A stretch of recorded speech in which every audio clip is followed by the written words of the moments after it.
Are Ulvin's people causing you problems? Oh, yeah. They constantly demand my best, but the equipment I need to make my signature dishes isn't built for batch cooking. And don't get me started on the Ulvin discount they feel so entitled to.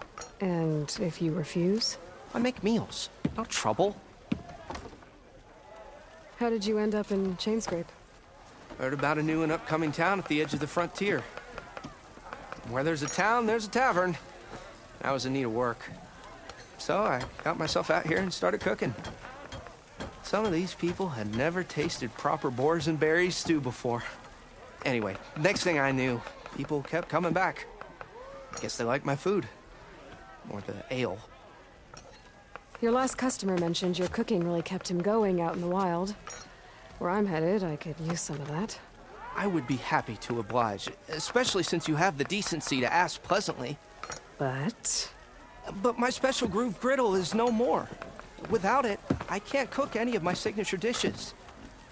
I hate to think what'll happen when I'm forced to refuse Ulvin or his goons. Even if I already had the right ingredients, there's nothing I can do.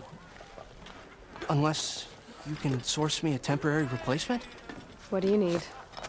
For the ingredients, a few pieces of decent wild meat, and I'd say a big handful of bitter leaf stems. That'll do. As for the griddle, a corrugated metal panel might suffice until I can have a new one forged. You'd likely find one in a scrounger pile, if you follow the river to the northeast. Don't worry, I'll clean it first. You'll have no issue finding boars and bitter leaf on your way. Assuming you're as much a hunter-gatherer as your clothing suggests. Thanks, Mildef. I'll keep an eye out. So that's what gratitude sounds like. And don't let anyone push you around, okay? If you say so.